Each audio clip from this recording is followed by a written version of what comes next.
kung meron mang mga challenges na or conflicts sa group, how do you deal with that? Meron ba yung parang magaling na pinaka-kuya or pinaka-joker na nag-break ng ice kapag kayo nagkakaroon ng di pagkakasunduan? Di ba gusto sabihin, pag may mga ganyan na mga personal na di pagkakaintindihan, ramdaman na we are able to do the work that needs to be done. Like, kung may something man na feelings na, hindi namin siya ipapa-feel sa ibang bandmates or sa iba, lalo na sa stage. But I think sa group, kung may mga sobrang malaki talagang issue, it's you. You are the Wow! Sa kanya gawin. Ikaw daw yung may pinakamalaking issue. You are the bridge. Yung phrasing lang yung nakakagulat lang minsan. Si Agnes yung known to be very misunderstood. Pero, anyway, to her point, hindi, kasi, ano to, actually, ang ganda kasi nakita nyo real time yung nangyayari kapag ka, ganun din actually kapag ka kunyari, may hindi kami pagkakaintindihan.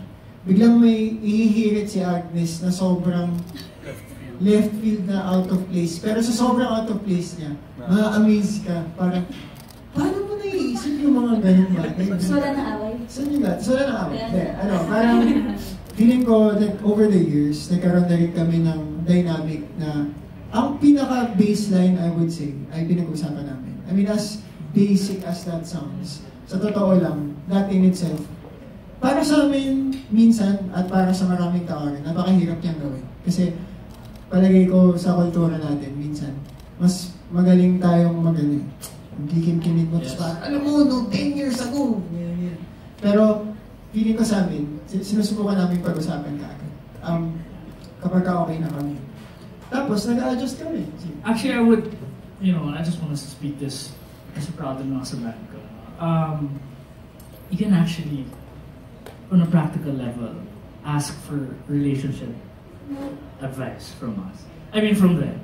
Kasi sa pinagdaanan namin lahat, na-amaze din ako with how we all had to deal with it and really do the work talaga of patching things up.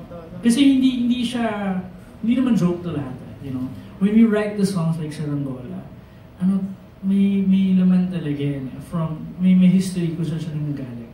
And so, ang sarap talaga yung tugtugin because yung mga realities of our own experiences with our own relationships, nakikita namin siya. And so, going back to what Mick says, we always make sure to actually talk about things. So, hindi po kami perfect na tao. Nag-aaway talaga kami. Both creative, relationship, sa mga personal things, pet peeves even. But our love for each other is much deeper than. Parang andun yung willingness to be vulnerable. Yes. To love it.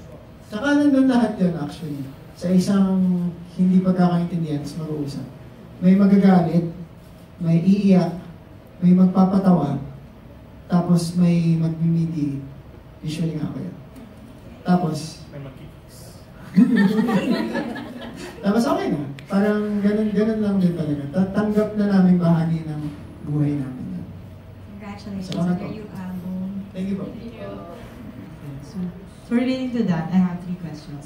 First, what do you consider your life to continue your journey as a band, as Ben and Ben? And second, what sustains your energy naman during every performance? And third, what do you feel about your upcoming international tour where your fans abroad will see you perform live?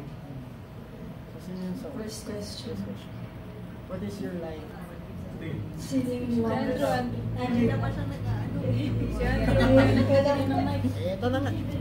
I think yung super important sa life. Funnily enough, kasi medyo photography related thing to. Diba, pag against the light, malabo yung picture. Kailangang malinaw both yung loob at saka yung labas.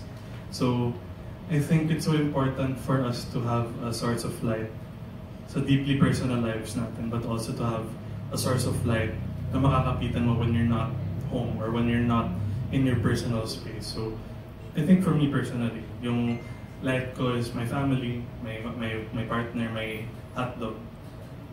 Aso po, actually. Nilinaw. Opo, nilinaw lang po. Tapos yung sa labas naman po, I think it's just the love for life in general. Na parang I deeply feel rooted to the reverence of the world around us. And that keeps me excited to go out when I could just very well be a shut-in. But like, playing music around, that keeps me going. And I think you get so much energy from your sources of light na yun din talaga yung magsasustain sa'yo when things aren't as great. Kasi di naman palaging masaya magtrabaho. Actually, most of the time, hindi naman talaga masaya. But to... hindi in general, hindi to ang ginagawa. Minsan, but like, ayun, I think it generally, to have that light inside and out is important for your fast charging needs as a person. Power bank. Solar power tayo. What keeps you energized sa mga ginagawa natin? Yung, before going to energy, I think yung third na light din namin sa band is yung liwanag, basically. Kasi yung our fans or listeners. Kasi, inevitably talaga nagkakaroon ng moments. Yun tulad ng tanong kanina na nakakapagkwentuhan kami. And then, it's their stories and that exchange ng experiences that keep us really parang fired up with this purpose of really making music and performing. Kasi, hindi din namin alam kung paano siya nangyari. Pero nangyari talaga siya. So, it really is a source of life for us. In terms of energy naman, what gives us energy. Aside from all the positive things, honestly, ang nagbibigay din po ng energy sa amin would be the challenges that we face. Kasi parang, alam mo yung kasabihan na yung mga setback para siyang pana na parang, hinihila ka pabalik para pagbitaw, malakas yung parang ganun siya. Parang, the small things, like for example, pagkabado ka before a performance, challenge yun. And then because of that, you end up giving more of your energy and your all on stage instead of kapag parang petics ka lang. So, nangyayari siya sa amin even more recently, lalo na dito sa tour na to and sa concert kasi full 2.5-hour concert siya. And then, one of the other things that give us energy is really each other din. Kasi parang, saluhan talaga ng not everyone will be in the best headspace every time. And that's where we find strength in each other. So what do you feel about this upcoming tour? This upcoming tour? Kasi yung ginawa namin nung December, parang na-feel namin na binigay talaga namin yung lahat namin. Ilang months siya of writing and recording the songs. Tapos parang recital yung concert na nangyari ng December.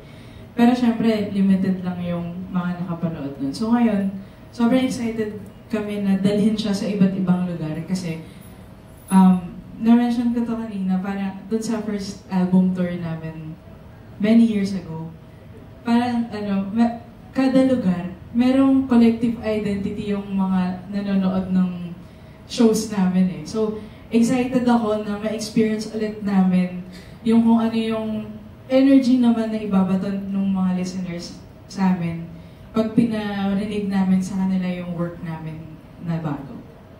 So, Thank you, bro.